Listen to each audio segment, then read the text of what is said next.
Welcome to the Journal of Biophilic Design podcast. Many thanks for joining us on the Journal of Biophilic Design. We're thrilled to be joined by Victoria Kennedy and Craig Edser of Indoor Garden Design. They're biophilic designers. They bring nature and they sort of basically bring the outside into homes, but mostly in commercial environments, workplaces, hotels, restaurants, and they create some beautiful things. And if you're watching this on our website, the Journal of Biophilic Design.com, or on YouTube, where you can search for the Journal of Biophilic Design podcast, you'll see this lovely backdrop that's behind them. So Victoria and Craig, many thanks for joining us. Thank you. Yeah, thanks for having us. Yeah. On that note, maybe you'd like to sort of introduce yourselves. Really, tell us what you do, and sort of really how you both got into planting. Probably got different journeys, so love to hear from you. Yeah, we have got different journeys. They are sort of strangely slightly similar on our timelines. So I'm a biophilic stylist for indoor garden design, and I started in the industry the interior landscaping industry about 18 years ago now. It was totally by accident. I started my career in events, and the company I was working for closed down. So I was just looking for something sort of temporarily before I got back into the event side of things. And I started work for a company local to where I live, an interior plant company.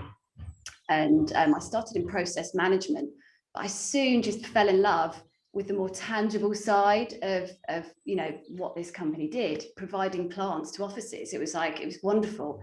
So I thought, actually, I want to learn more about this. And I did some training for probably about 2 years, just learning all about the different types of plants, their Latin names, which plant works better in which kind of environment, because different plants do, sort of thrive in different light levels and different conditions. Okay. So after about 2 years of learning about how to care for the plants and just the best environments for the plants, I went more into the design and creative side of things, and just started working directly with the designers, the businesses and architects. And that's what I've been doing ever since. Sort of similar for you. Yeah, sort of similar to me. So again, I also fell into it about 18 years ago. So I just moved here to London from Australia, and I worked in the racing industry in Australia, and I needed to do something here. So I got myself a lovely office job as an on the telephone debt collector, which was absolutely awful and certainly didn't suit my personality. I'm a very much people person. I wanted to see people. So one of my colleagues at the time, one of her best friends was working as a salesperson for an interior landscape company, and she said, "Oh, they've got a position open for someone to come and water the plants." So part of what we do and what we offer is a plant watering service, so to corporate clients and hotels and restaurants. So and that's where I started. So I started off as sort of what they call a maintenance technician. So one of my first job within the industry was going to client sites, watering plants, making sure they're sort of kept alive and clean, and that gave me that interconnection with people, like see people, get to that relationship with people, and the knowledge base as well, where you learn. Because you sort of did that, I learned because I had to know how much water I needed, where I should put it, what I need to do it, what I need to do with it, what it's called, what they call it, what its real name is, what I need to call it when I order it. So there's all these different sort of names people call things, as well. And growing up in Australia as well, I was surrounded by plants and gardens, and my mum was an avid gardener, and she'd always drag me outside into the garden, sort of get my hands dirty and help her sort of plant her bulbs and a sweet pea and her irises and her marigolds and goodness knows what. So it's always been in my sort of psyche, but I never really thought of it like where I could do it as a sort of career, that I didn't really want to be a gardener, but I really wanted to work with plants. So and especially in London, you don't want to be I didn't want to be working outside in the rain. I wanted to be inside, but didn't want an office job. So that's why this was a perfect job for me. So that's where I started 18 years ago. And now you're general manager. Now I'm general manager. Could happen to you too. It's really nice. It's nice for people listening who are kind of thinking about getting into biophilic design, and they're trying to work out which route they're going to take. Are they going to go into sort of, you know, just in sort of basic interior design, or are they going to do, but if they love plants, then it's nice to know there's ways in, you know. And also the whole watering malarkey is just another thing. We can have a whole podcast on watering. Yeah. Because, you know, kill them with too much love. It's the watering is absolutely amazing. And that is a really key thing, and you don't realize how important that, you know, it's important, but like a little bit too much, a little bit not, you know, not enough, and it could really affect the plants. We have a colleague here, Mandy, that could literally probably bring a stick back to life.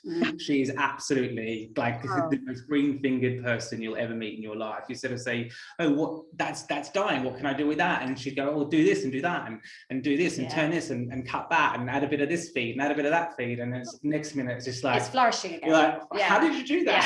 Yeah. You know, and you know, you learn every day you learn, and they all want a little bit of different something in their different locations as well. Plants, that's the weird thing as well. You know, you can be told that plant likes lots of light and likes lots of water, and then you do that for it, and it doesn't like it, and then you just stop watering it and put the blind down, and then it starts thriving. You're like, oh, come on. Yeah. It's great. I mean, sort of talking about sort of plants and sort of in offices and stuff. Can you explain how plants make a difference? I mean, why should people put plants? I mean, you know, obviously we know about sort of biophilic design elements, but you know, for you, why should people put plants in these spaces? And has there been like a shift in the trends as well in these areas? Well, I mean, I think on the biophilic element, it's, you know, that's the main point. You know, we have an innate draw towards nature.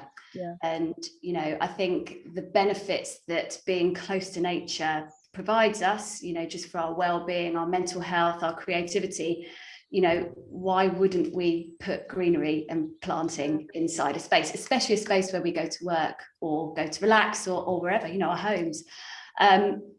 I mean, over the years, there's been an absolute like plethora of research. You know, I mean, the main one I remember when I was starting and reading about was the NASA study. Yeah. And, you know, not only obviously the mental health benefits of having plants, which we will talk about, but, you know, they're good for our health as well, our actual physical health. I mean, if you just picture an office, maybe this isn't the typical office now, I think definitely the trends are going far away from this, but, you know, think of a concrete office building and you go inside and there's just rows and rows and rows of desks, you know, no sort of natural lighting, bad lighting, synthetic materials and carpets and, you know, photocopiers churning out, and you know, it was no wonder that people were getting unwell, you know, and you know, not only sort of actually the sick building syndrome, what it was doing, you know, for our physical health, but for mental health as well. But, you know, cut to the sort of more modern office environment and you've got planting in, you've got better lighting, you've got, you know, it's not just straight cut edges, you know, there's curves, and I think planting provides that sort of curvaceous, luscious greenery that we want to be next to. And, you know, it makes us more creative and less stress, and inspires us. And, you know, I think this is really, really important, you know, in all spaces, but especially the workspace.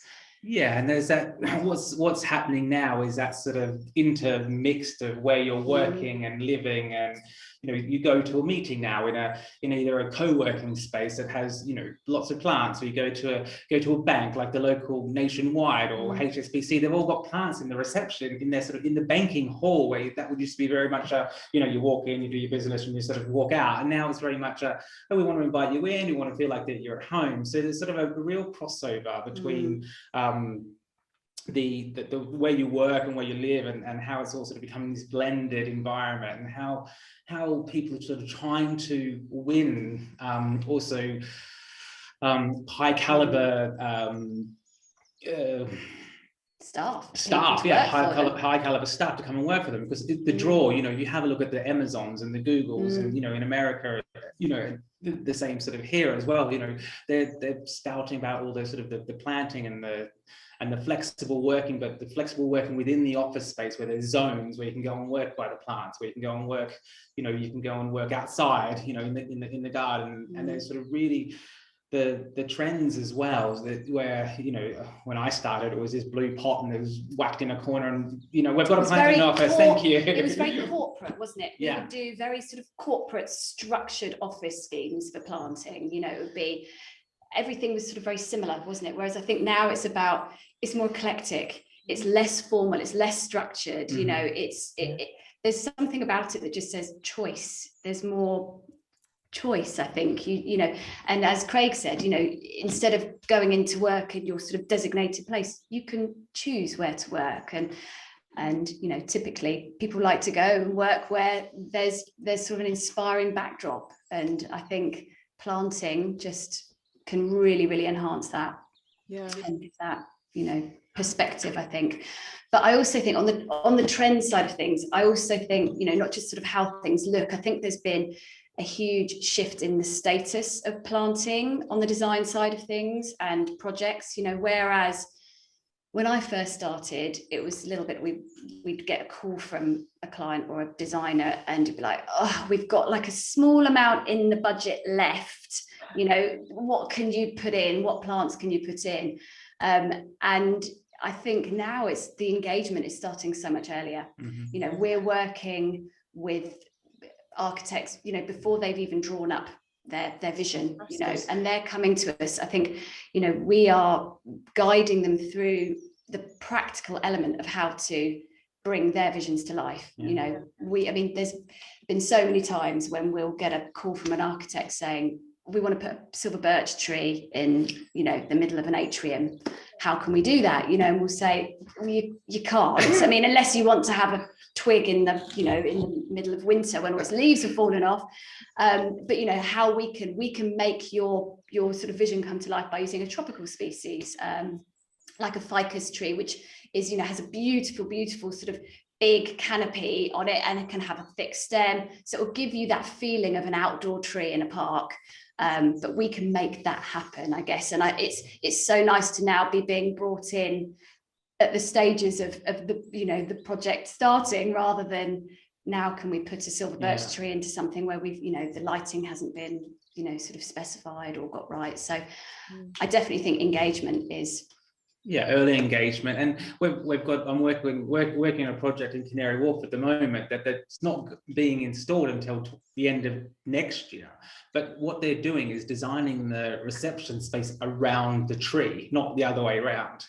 So they want this 8-meter tree, and then they're going to design the staircase and the fixtures and the fittings around the actual tree. So where Victoria, when we first started, it was literally, what have you got left? What can we do with that? It's now like, oh, hang on, we've got this tree, we're going to design the whole space around this tree, and that's going to be where we're going forward. So and I think that shows how important the status of biophilia now is. You know, I think it's really key. You know, you've got the well standard as well. You know, I think it's just not seen as a nice to have aesthetic thing anymore. Not at all. And mental health is a big issue and a big concern and a big topic on everyone's minds at the moment. You know, it's people working from home that aren't getting the interaction they need, people working from home that are happy because they aren't getting that interaction, that they feel that, you know, there's a lot of things happening at the moment. So and plants are great for mental health, because I know that, you know, when I work from home,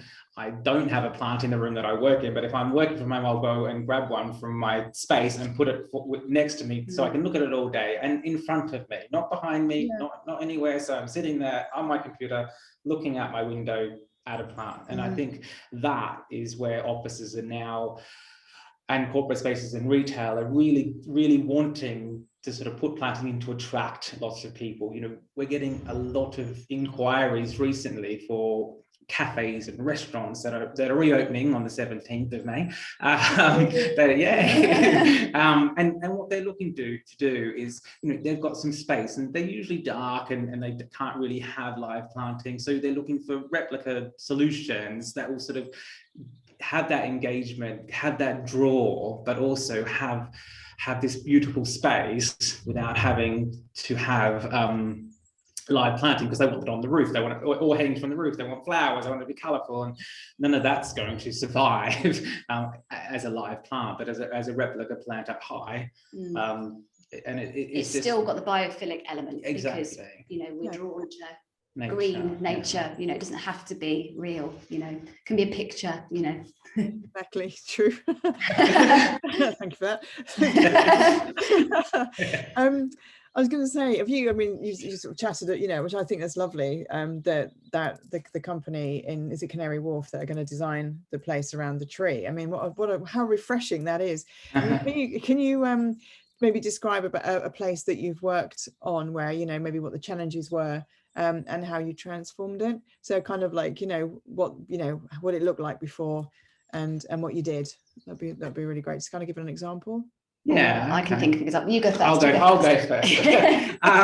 It's interesting because a lot of the time that when we're working with something and someone says, oh, can you make our drab space nice, and that's what plants do, they make their drab space nice. So it doesn't need to be any project or any particular space, is that now is the finishing touches. So this was sort of going back about 5 years ago. We won a large contract at Sky in West London, and although it wasn't a drab space, it was a space that was that planting was going to be the crucial element of the space. So what they wanted to make sure about is that they had planting everywhere. It was a really innovative design, and it was a massive project, like huge. It took us 3 months to install. We had 2 people there on a Monday to Friday, full-time basis, and then we'd have every other day, when the plant deliveries arrived out there, we'd have sort of another 6 to 8 people go out and sort of help install these plants. So it was that we had like a plant office where we had this space where we get the deliveries and put all the plants out, and then we'd basically follow the carpentry around. So when a piece got finished, we put plants in it. When a piece got finished, we put plants in it. And we're talking I would have to say that over 100,000 individual plants in this building. So it was one of those, and the challenge is sort of keeping up with the carpenters and getting everything in. So you sort of like, got to do this, got to do this, got to do this, and because they were building it so quickly, and also finishing off the spaces. And I guess the good thing about it happened in June, sort of July time. So usually on projects, we always try and, if we're doing a big project like that, we always try and encourage if it can be happening during sort of a warmer months, because usually places where there's construction, they don't really bother about the heating. So the heating's off. So so we had, so they don't, you don't really want the plant sitting outside in the heat, because that will burn them. But we also don't want them sort of sitting inside in somewhere that's, absolutely freezing cold. So we're very lucky that this project had a completion date of summer. Otherwise it would have been a completely different story of how to, store space and create a storage area and finish it off at the right time when the heating's going on in that space. So, it was just, logistics was just a massive part of that, to make sure that we didn't have anything sitting around doing, in the way of builders or collecting dust, and making sure that the dusty stuff was done first, and because dust is a big problem on jobs like that, for construction site. You don't realize how much dust gathers, and then you've got to go around and clean all the plants so they can behave how a plant should behave, and give you the oxygen, otherwise they just suffocate. So I think just the scale of that project, just how many plants there are, and every sort of zone has got planting, in different ways, and you've got areas where you can go and there's like islands of plants, and I just think the scale of it represents, even 5 years ago, quite forward, I'd say, thinking project, really. Oh, definitely forward thinking project. Yeah, I bet the transformation was fantastic. I mean, I don't know, but I mean, imagine, it's absolutely, fantastic.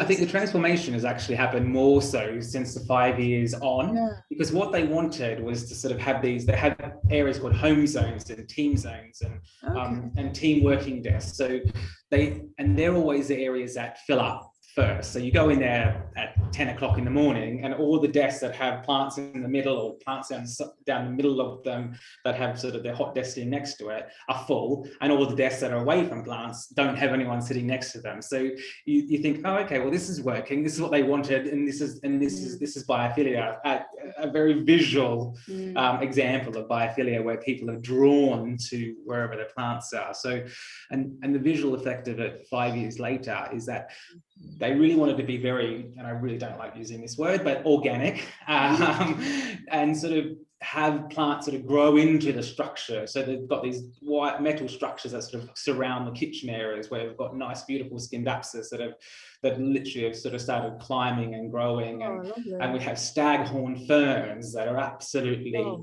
ginormous and sort of hanging down into the space. And you think, this is just such a beautiful space. And to have plants really thriving in an office environment. So they have the correct light, they have the correct water. They're growing. It's not just aesthetic, is it? It's you know, they're becoming integral to that space. Yeah, which I think that's so the transformation is really this long down the track, where they just, and they like to let plants go and let them grow how they would in nature, where, you know, if you looked at us 18 years ago when we first started, if we ever had a Scindapsus growing this far away from where it should be, it'd be snipped off straight away and all back into its nice straight line. Far more regimented. So it's just, they just really love that sort of natural flowing and how it's all growing, and it just looks absolutely amazing. What about yourself? Oh, well, I've done a project recently actually for an international airport hotel. And I think just in its nature of the space outside the hotel, it's very concrete, it's very grey, you know, this is an airport, and the hotel itself, it's very big, and it was, I guess, quite grey. It was very grey, and dark, and the designers involved, the architect and the sort of designer involved from the hotel, really wanted live planting. You know, it was kind of like, you know, if we want anything, it's live planting. And they had two areas in particular where they wanted this wow factor, you know, like a real impact, and they had an idea for some kind of sculpture, but they also said they would really love to have some 4 to 5 meter big trees. They came to us and they said, but we can't do that, can we? And we were like, you know, why not? And they said, well, because you know, you need drainage to go, you know, and this was in the center of the hotel, you know, you need drainage to go outside from these trees. And we said, no, you don't. So we sort of discussed with them how within the joinery, as long as there's a watertight container, which we usually use like a GRP material, we can build drainage within that GRP liner. So we use a leaker system at the bottom, which is like a clay aggregate. And then obviously the trees are planted on top of that. But we also have water meters and water pipes, so that the guys, our team who go out and look after these trees, know exactly what water is going in, what water is there, how much to water them going forward. If there is, you know, maybe sort of too much water, they can get the water out. So, you know, we reassured them on that front. But I guess our worry was the lighting, because it was a relatively dark space for the type of tree that you know, the designer wanted the look of. So we actually started conversations with the lighting company who were doing the refurb and the fit out. And they said that they could put in full spectrum lighting bulbs, spotlights over the trees. So they're in, and they went for the trees instead of the sculpture, which they were, you know, really thrilled about, and they're thriving. So, you know, I think that was, and it really transformed that area. You go in and there's seating underneath the trees, and you feel like you're in a park. There's underneath the trees as well, we've put some underplanting ferns, so it really has that kind of English forest feeling about it. That was one of the areas. And I think the lighting is a big key element here, because a lot of the time, you know, the designers and architects will come to us and say, yeah, we'd love a tree, we'd love this, and we'd say, well, we need this sort of lighting, and they said, well, we can't do that lighting because we need to have this because of the ambience of the space, and etc., etc. So we were very surprised that a hotel said, yeah, that's fine. If you guarantee the trees, we'll guarantee the lighting. And we thought, oh, okay, we've heard this before, which we have. Yeah. But literally we came did. in, and you know, and they turn them down, like, because obviously trees in their natural environment don't have 24 hours of 1,000 lux lighting on them, you know, so they get their ambient lighting at night, you know. But actually I think natural light is good for us, you know, so I think it's good for people to be in, you know, sort of natural light anyway.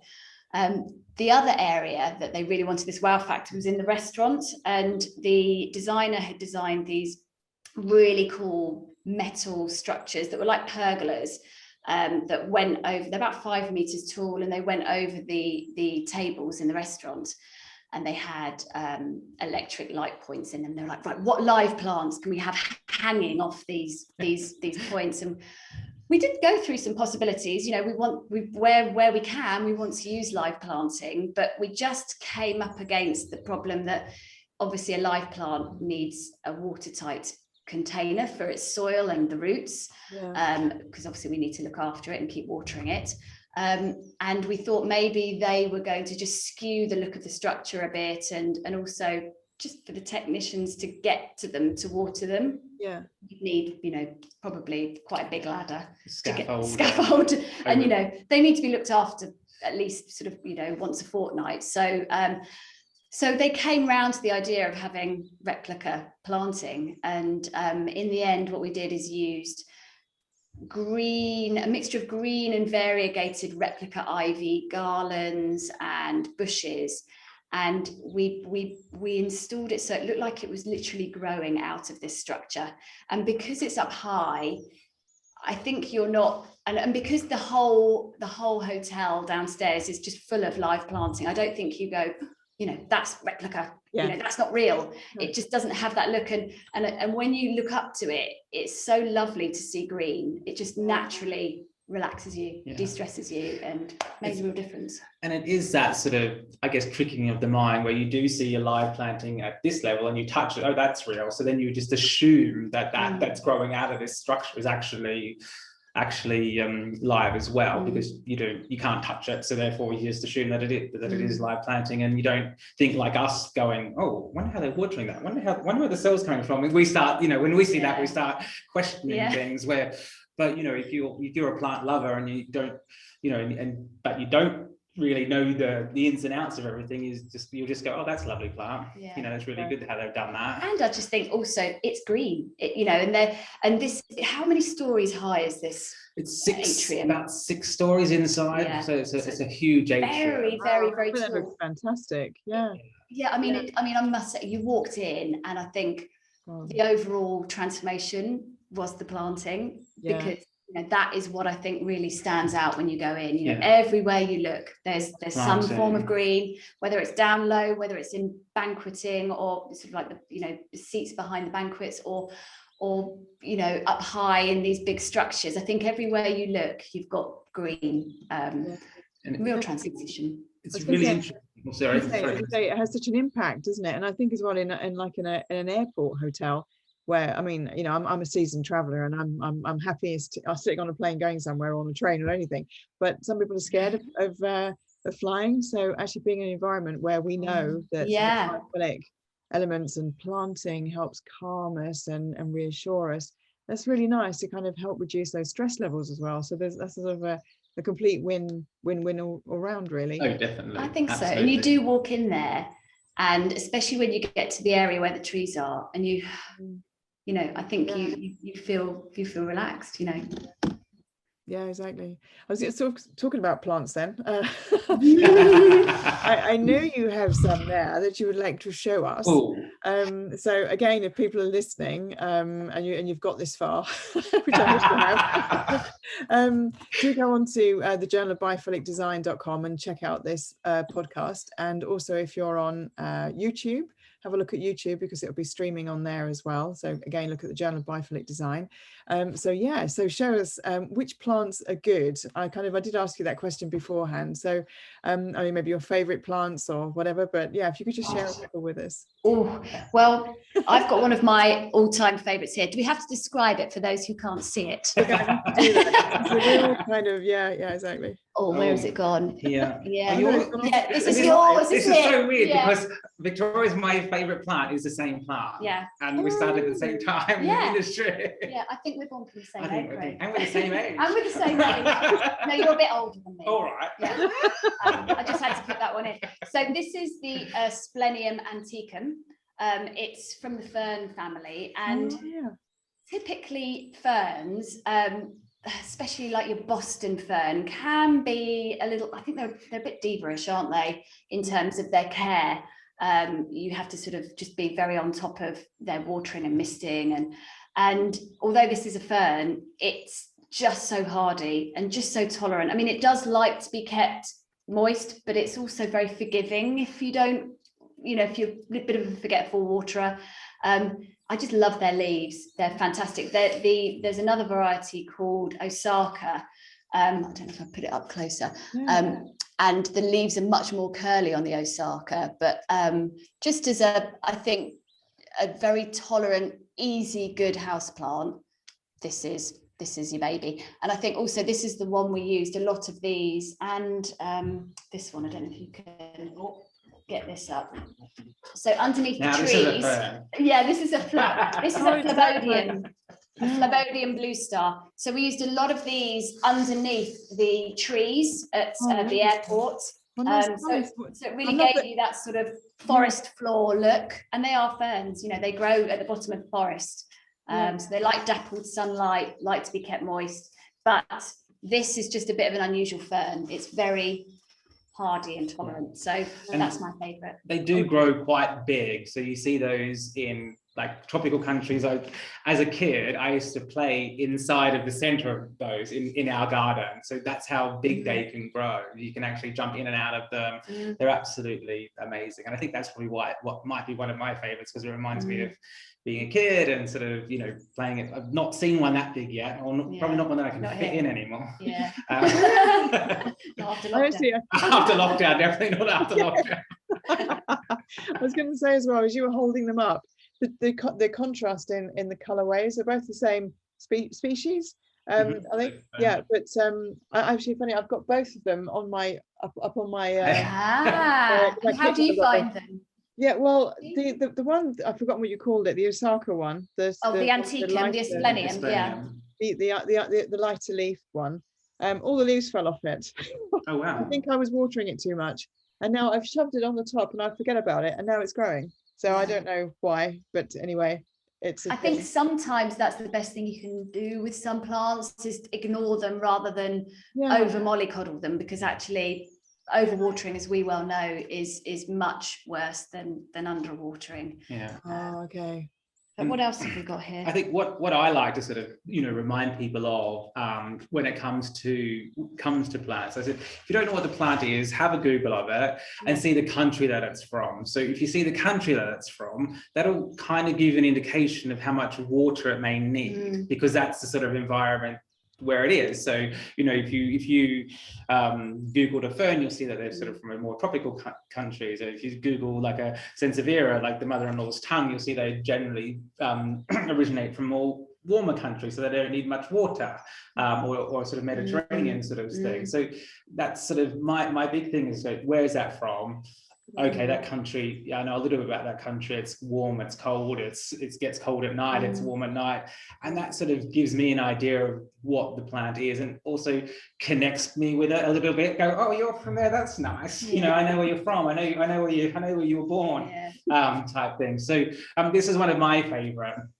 This is a sansevieria, or mother-in-law's tongue, as people's commonly call it, because it's got a pointy edge on it, and they assume, I think, all mother-in-laws have a pointy tongue, so that's why they call it mother-in-law's tongue, but I'm sure that's not the case. So it's this is a really sort of a stiff leaf, but it's not very leafy, if that makes sense. They sort of and they come in lots of different colors and shapes, and this one's a Laurentii, or a Laurenti, or however you wish to say it, Laurentii, that has a green center with a yellow edge. One of my favorite is the Moonshine, which is more of a dusky gray color. And but again, these are like a really beginner's plant. You know, you don't need to do anything with it. You can go on holidays and forget about it for 2 weeks. You know, Vanessa, you can travel the world and come back and it'll still be alive. And the light levels as well. It's quite interesting that they can survive in bright light, or they can survive a little bit darker. So they're a very versatile plant. So if you do have a space at home that you're looking for sort of a hard to kill plant, you know, the Sansevieria to go to, definitely, because they literally don't need any water, and you can just wipe them.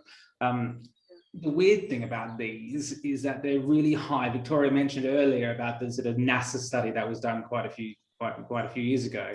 They're really high in removing the VOCs and the toxins from the air as well. So they're a clean air plant, which I find really weird, because it doesn't have a leaf space. It's very thick leaf, like it wouldn't suck anything in. And it's just, I don't understand why. When you sort of see these, I've just got a Spathiphyllum here, which is another high. These two perform about the same on a, you know, clean air. VOTs, But you think, well, how is that even possible? When you look at them, it's like twins. It's like watching that movie with Danny DeVito and Arnold Schwarzenegger. Like, it's literally, why does it happen? But these are pretty much the two top performers in removing toxins from the air.